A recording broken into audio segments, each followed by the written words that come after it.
Al-Bukhari menyambungkan dengan bagaimana duduk dalam majlis, bagaimana cara Rasul sallallahu alaihi wasallam duduk. Ini adalah bagian dari sunnah Nabi kita, Nabi Muhammad sallallahu alaihi wasallam. Memang hal yang kecil, hal yang sepele, tetapi kalau diniatkan, niatnya ingin mengikuti Nabi sallallahu alaihi wasallam, dapat pahala sunnah.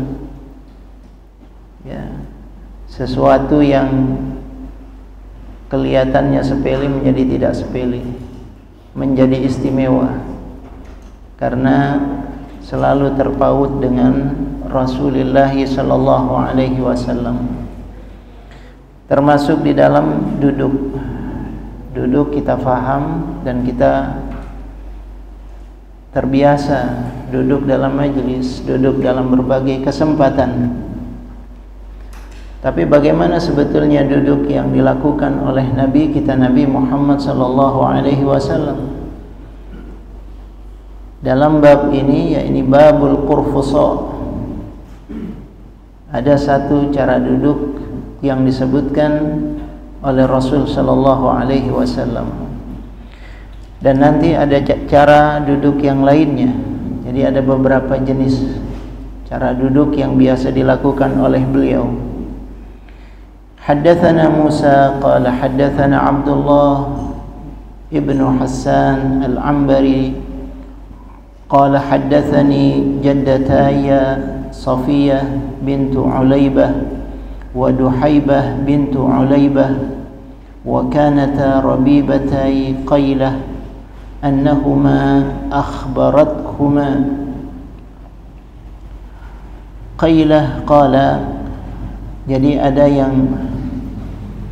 ada informasi yang disampaikan oleh Qaylah kepada keduanya, yaitu qalat ra'aitu an-nabiyya sallallahu alaihi wasallam qa'idan al-qurfusa.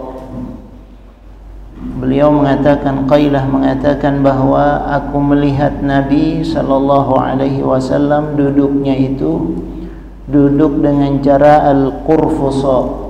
Al-qurfusa apa, bagaimana duduk dengan al-qurfusa itu? Ada yang tahu? Ada yang tahu duduknya? Ini harus prakteknya. Ya. Jadi duduk qurfusa itu dengan ini di ke perut begini, ini qurfusa. Tapi ininya lurus dia. Ini qurfusa. Ya. Ini qurfusa semacam ini. Jadi duduk yang semacam ini disebut qurfusa. Ini biasa dilakukan oleh Nabi. Ya, duduk santai. Ada yang semacam ini modelnya, ada yang semacam ini modelnya, ada juga yang begini, begini, tapi dia sambil begini. Nah, itu qurfusa. Jadi ada dua model qurfusa. Nah, ini yang dilakukan oleh Nabi kita, Nabi Muhammad sallallahu alaihi wasallam. Dan katanya dari segi kesehatan bagus. Ya. Jadi ada yang setengah jongkok, itu juga qurfusa. Intinya nempel di perut. Jadi pahanya nempel di perut dia. Nah, ini yang dilakukan oleh Rasul sallallahu alaihi wasallam. Ini yang pertama, kaitan dengan cara duduk. Jadi boleh cara duduknya semacam itu. Barangkali kita juga sering melakukan hal yang semacam itu. Falamma ra'aitu an-nabiyya sallallahu alaihi wasallam al-mutakhashshi fil jilsah ura'aitu.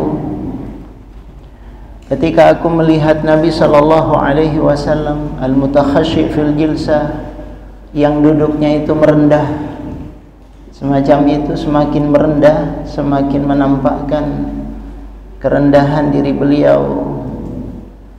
Uraitu, aku seperti gemetar. Uraitu minal farq, karena takut melihat wibawanya Nabi. Jadi Nabi itu penuh wibawa. Jadi ngelihat Nabi duduk begitu membuat membuat takut. Ada rasa haibah pada diri Nabi kita, Nabi Muhammad sallallahu alaihi wasallam. Memang beda melihat orang soleh, duduknya orang soleh, ya, tingkah laku orang soleh, itu membawa sesuatu ke dalam hati kita. Nah, itu yang dirasakan oleh sahabat ketika melihat Nabi kita, Nabi Muhammad sallallahu alaihi wasallam. Jadi yang pertama disebutkan adalah babul qurfusa, bahwa Nabi itu duduknya dengan cara qurfusa seperti tadi. Masih ingat ya caranya? Ya, itu cara yang biasa kita lakukan. Ada juga jenis duduk yang lainnya yang disebutkan oleh Al-Imam Al-Bukhari, yaitu babu tarabbu, babu at-tarabbu. Itu cara duduk tarabbu. Tarabbu ini apa nih? Tarabbu itu bersilah. Bersilah kayak kita. Sekarang ini bersilah begini, tarabbu. Ya, tarabbu. Jadi haddatsana Muhammad bin Abi Bakar qala haddatsana Muhammad bin Uthman al-Qurashi qala haddatsana Zayyal bin Ubaidah ibn Hanzalah haddatsani jaddi Hanzalah ibn Jidhyam qala ataitu an-nabiyya sallallahu alaihi wasallam fara'aituhu jalisan mutarabbi'an.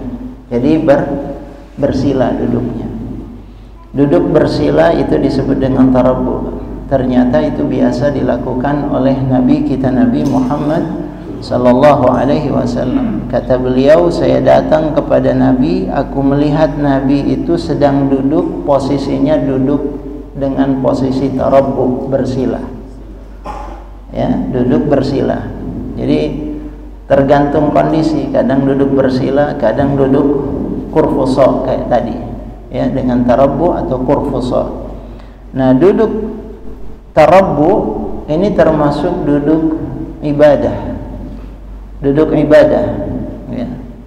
Karena orang yang tidak bisa duduk iftirash atau tawarruk dalam salat. Kalau iftirash tahu ya? Iftirash enggak tahu. Duduk ketika tasyahud awal. Itu disebut dengan iftirash, atau duduk di antara dua sujud. Itu iftirash. Kalau tawarruk di tahiyat akhir, itu tawarruk. Nah, kadang ada orang yang nggak bisa lagi duduk semacam itu, agak susah dia. Kalau nggak bisa duduk semacam itu, maka duduknya dalam salat itu bersila semacam ini, tarabbu. Ya, jadi duduknya bersila. Dia sholat sambil duduk dalam posisi tarabbu, gitu. Nah, ini disebut dengan tarabbu. Paham ya? Nah, itu duduk, jangan kalau nggak bisa iftirash atau tawarruk, duduknya qurfusa begini, jangan. Nah, itu bukan duduk buat sholat itu. Itu buat nyantai duduknya. Ya, duduk buat nyantai yang begitu. Itu yang dilakukan oleh Nabi. Tapi Nabi kalau nggak bisa, menyebutkan kalau tidak bisa duduk secara iftirash atau tawarruk, maka duduknya tarabbu, bersila. Baik, ikhwafillah rahimakumullah. Haddatsana Ibrahim ibn al-Munzir qala haddatsani Ma'an qala haddatsani Abu Zuraik annahu ra'a Ali bin Abdullah bin Abbas jalisan mutarabbi'an. Jadi sahabat juga niru. Sahabat juga duduknya tarabbu, bersila. Jadi duduk bersila ini sudah sejak zaman Nabi, sejak zaman sahabat. Jadi orang duduk bersila. Wadi'an ihda rijlaihi 'ala al-ukhra. Ya, dengan meletakkan salah satu kakinya di atas yang lain. Bersila. Menyilangkan salah satu kakinya di atas yang lain. Al-yumna 'ala al-yusra, yang kanan di atas yang kiri. Ya, itu yang afdalnya begitu. Walaupun ada sebagian ya boleh aja kiri di atas kanan, tapi bagusnya yang kanan di atas yang kiri. Jadi dia dalam posisi semacam ini. Ya. Baik. Kemudian disebutkan dalam hadis yang selanjutnya, ra'aitu Anas bin Malik yajlis hakadha mutarabbi'an wa yad'u ihda qadamaihi 'ala al-ukhra. Jadi Anas bin Malik juga begitu. Tadi Ibnu Abbas duduknya tarabbu, Anas bin Malik juga duduknya tarabbu, sama seperti yang dilakukan oleh Nabi kita Nabi Muhammad sallallahu alaihi wasallam. Wa yad'u ihda qadamaihi 'ala al-ukhra, meletakkan satu kakinya di atas yang lain, ya. Baik, itu kaitan dengan duduk tarabbu. Ada satu lagi yang disebut dengan ihtiba. Ihtiba disebutkan haddatsana Abdullah bin Muhammad qala haddatsana Wahab bin Jarir qala haddatsana Qurrah bin Khalid qala haddatsani Qurrah bin Musa al-Hujaimi an Sulaim bin Jabir al-Hujaimi qala ataitu an-nabiyya sallallahu alaihi wasallam wa huwa muhtabin fi burdah. Ini perhatikan bagaimana Nabi sallallahu alaihi wasallam disebutkan, aku datang kepada Nabi wa huwa muhtabin fi burdah, wa huwa muhtabin, ihtiba. Nabi sedang ihtiba dalam kainnya, dengan kainnya, burdahnya, selendangnya. Jadi ini bisa dipakai buat ihtiba. Kalau hampir sama sebetulnya dengan kurfusa. Cuma kalau kurfusa ini agak susah ini mempraktekannya. Ini begini, kalau kurfusa lurus. Tapi kalau ihtiba begini. Ini ihtiba, silang ke atas. Nah, Nabi fi burdah pakai ini. Pakai ini, biasanya diikat. Jadi gimana ngikatnya? Biasanya begini, ada ikatan yang panjang tuh. Nah, begini dia. Diikat jadi enak ininya. Ada yang panjang enggak?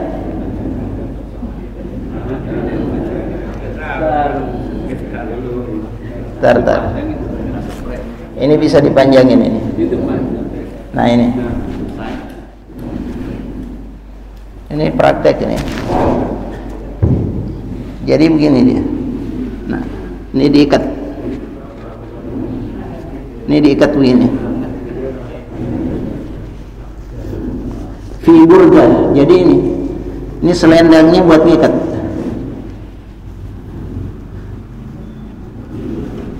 Kalau begini enak dia. Enak, gender enak dia. Jadi ini yang di fi burdah. Ini ihtiba fi burdah. Begini. Kayak senderan. Jadi kalau nggak ada dinding juga enak begini. Jadi kebiasaan orang Arab di sana kan susah bangunan. Di padang pasir gimana? Caranya begini. Nah, ada kain sekarang yang dijual khusus untuk ihtiba. Karena saking enaknya ihtiba, sebagian ulama mengatakan makruh dalam sholat Jumat duduk ihtiba. Kenapa? Bisa tidur. Bisa tidur. Keenakan, sebab enak dia. Bisa tidur. Karena itu sebagian ulama memakruhkan. Kata mereka jangan. Tapi sebagian yang lain membolehkan karena tidak ada dalil yang sahih yang melarang duduk ihtiba. Jadi ada berapa tuh? Kurfusa. Yang kedua tarabbu, bersila. Yang ketiga ihtiba. Ihtiba, ya. Dan yang dalam sholat iftirash dan tawarruk. Nah itu. Jadi itu istilah-istilah. Ya boleh dihafal ya. Boleh dihafal. Ini yang dari Nabi kita Nabi Muhammad sallallahu alaihi wasallam. Jadi wa huwa muhtabin fi burdah. Wa inna huddabaha la'ala qadamaihi. Faqultu ya Rasulullah awsini. Nah, kemudian dia bertanya, ya Rasulullah, awsini, berikan nasihat kepadaku ya Rasulullah. Nabi sallallahu alaihi wasallam memberikan nasihat. Nabi sedang santai, lalu beliau memberikan nasihat. Ya, nasihat santai tapi isinya cukup serius. Apa kata Nabi sallallahu alaihi wasallam? Alaika bittiqaillah. Engkau harus bertakwa kepada Allah. Engkau harus bertakwa kepada Allah. Wala tahqiranna minal ma'rufi syai'an, jangan pernah meremehkan kebaikan sekecil apapun.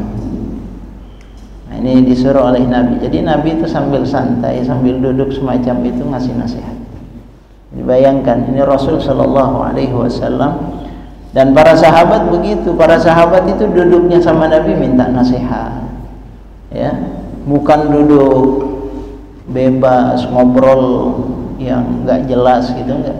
Tapi duduknya itu memanfaatkan kesempatan duduk sama Nabi Shallallahu Alaihi Wasallam. Kita juga begitu, kalau duduk sama orang yang berilmu, kalau duduk sama orang yang alim, manfaatkan kesempatan bertanya tentang masalah agama. Ya, jangan ngobrol lain-lain macam-macam kesana kemari, sayang. Ya, sayang. Dimanfaatkan keadaan kita bersama dengan seorang alim.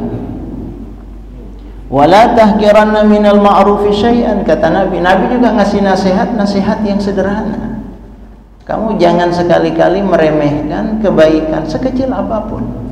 Walau an tufrigha lil mustasqi min dalwika fi ina'ih, walaupun hanya sekedar menuangkan, kita lagi bawa satu ember air misalnya, itu satu ember air kita tuangkan kepada orang yang lagi nyari air, butuh air, kita tuangkan, sini saya tuangkan. Sekedar itu saja, itu pahalanya besar. Menuangkan air kepada orang yang sedang butuh mencari air. Nah, ini disebutkan oleh Nabi. Ini adalah kebaikan.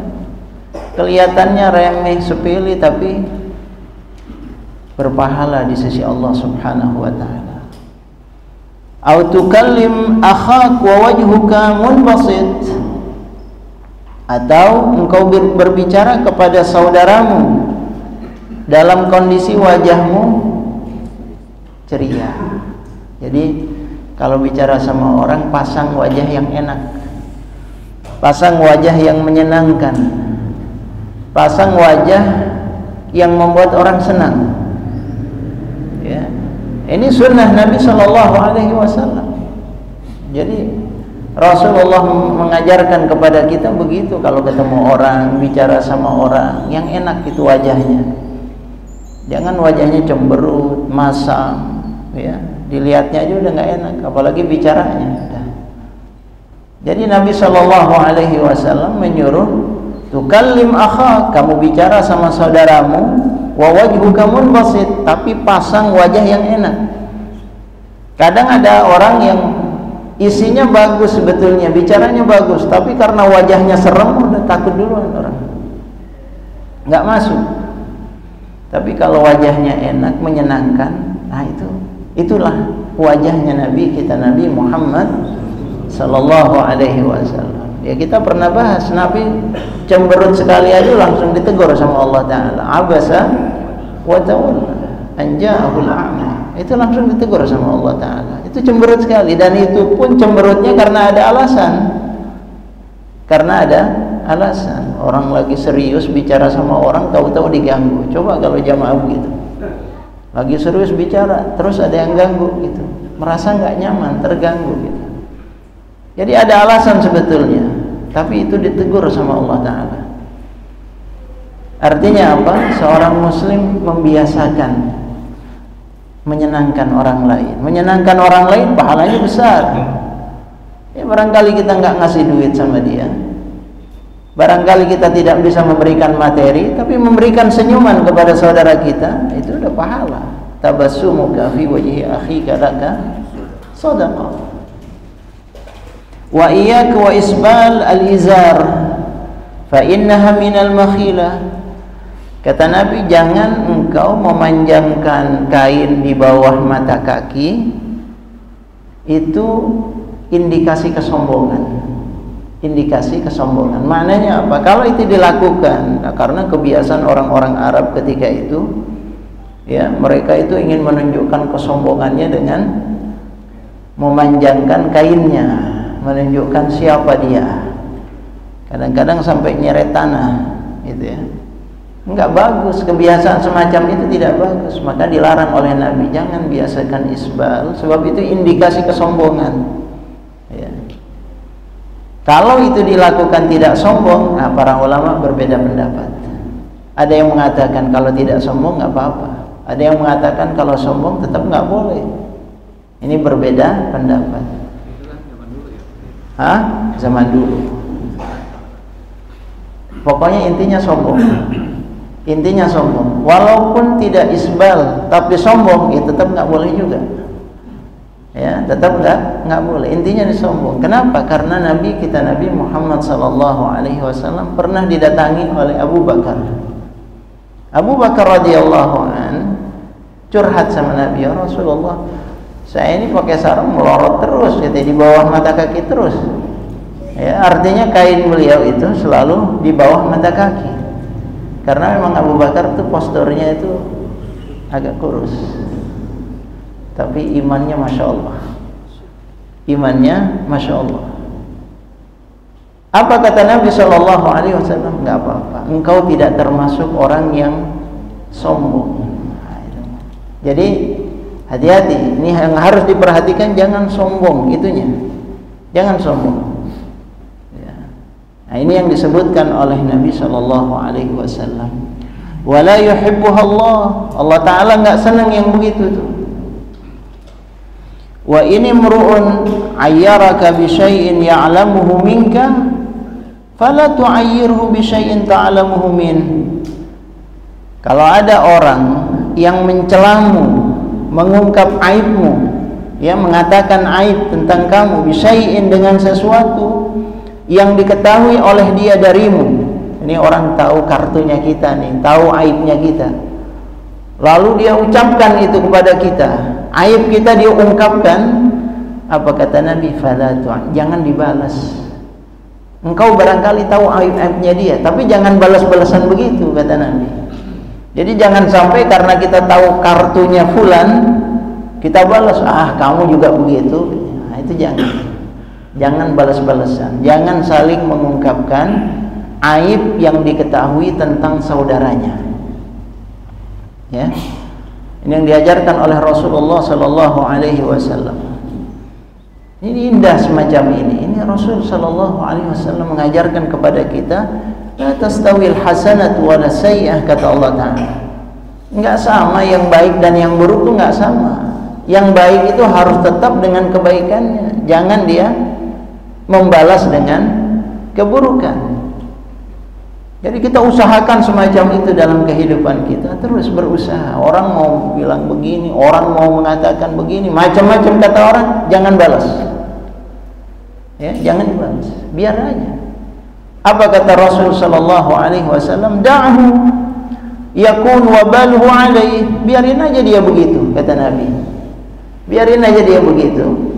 Wabaluhu alaihi, dosanya biar dipikul dia sendiri. Akibatnya akan dipikul oleh. Tapi kalau kita balas, sama. Ya, jadi sama kalau kita balas. Sama-sama jeleknya, kan gitu. Itu kalau balas-balasan. Wa ajruhu lak, tapi kalau tidak dibalas, dosanya dia pikul, pahalanya buat engkau, kata Rasulullah. Pahala. So, kita bersabar, itu pahala. Bersabar ketika menghadapi orang yang modelnya semacam itu, pahala. Wala tasubbanna syai'an, jangan mencela apapun, ya, jangan mengucapkan celaan apapun itu bentuknya. Qal fama sabatu ba'du dabbatan wala insanan. Masya Allah, ini sahabat, ya, Nabi nyuruh jangan mencela, kata Nabi. Apa kata dia? Sejak saat itu, sejak diberikan nasihat itu oleh Nabi Sallallahu Alaihi Wasallam, dia mengatakan, sejak saat itu saya nggak pernah mencela. Jangankan manusia, binatang aja nggak dicela. Masya Allah. Inilah murid yang mau mendengar. Murid yang mau mendengar apa kata gurunya. Kadang-kadang ada murid udah dikasih tahu berkali-kali, tetap aja nggak berubah-berubah. Ya. Padahal udah dikasih arahan, dikasih tuntunan, dikasih petunjuk, dikasih nasihat, tapi susah berubahnya. Ngeyel itu, keras kepala. Ada yang begitu modelnya. Ya, jadi Murid itu macam-macam. Ada yang cepat berubah. Ini sahabat modelnya begitu. Sahabat itu kalau dikasih tahu sama Nabi langsung, nggak pakai banyak nanya. Tapi kalau kita kan banyak tapinya. Tapi kan sahabat langsung. Pernah saya mengatakan ya, dulu Nabi Shallallahu Alaihi Wasallam mengatakan ketika memberikan penjelasan kepada sahabat, bahkan pahala ketika engkau menyuapkan satu nasi, satu makanan ke mulut istrimu, itu ada pahala di sana, ada sedekah di sana. Itu sahabat langsung balik, itu nyuapin istrinya. Itu sam'an wa ta'atan, langsung dikerjakan, itu diamalkan oleh sahabat. Disebutkan di antara sahabat yang melakukan itu adalah Abu Darda. Jadi Abu Darda itu pulang ke rumahnya, dia bilang sama istrinya, sini saya suapin kamu. Kenapa dia melakukan itu? Karena dengar Nabi mengatakan bahwa sesuap makanan yang diberikan oleh suami kepada istrinya itu sedekah. Jadi begitu. Jadi nggak banyak nanya, nggak banyak teori, praktek aja apa yang dikatakan oleh Nabi langsung praktekkan. Itulah sebabnya jadi berkah. Ya, jadi karena gurunya memang gurunya Rasulullah Shallallahu Alaihi Wasallam. Ya, karena beda memang. Jadi orang itu tergantung pada gurunya.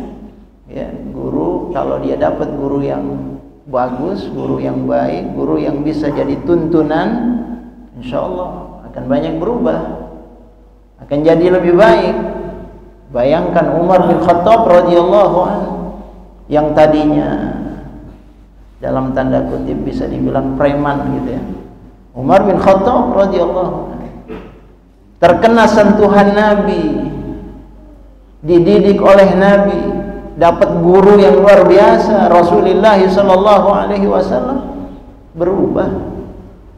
Halus hatinya itu. Umar bin Khattab radhiyallahu, tadinya keras, halus sekali sampai beliau yang mengatakan, "Lau anna baghlatan", seandainya ada seekor baghal di Irak yang tergelincir, Umar yang nanti akan ditanya, kenapa jalannya tidak diperbaiki wahai Umar? Masya Allah, seekor baghal itu ada dalam perhatiannya, dalam benaknya.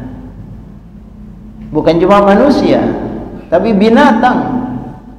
Itulah orang yang sudah terkena tarbiyah, pendidikan dari Nabi kita, Nabi Muhammad Sallallahu Alaihi Wasallam. Nah, di sini pentingnya jamaah sekalian, kita mengamalkan secara langsung apa yang dikatakan oleh Rasulullah Sallallahu Alaihi Wasallam.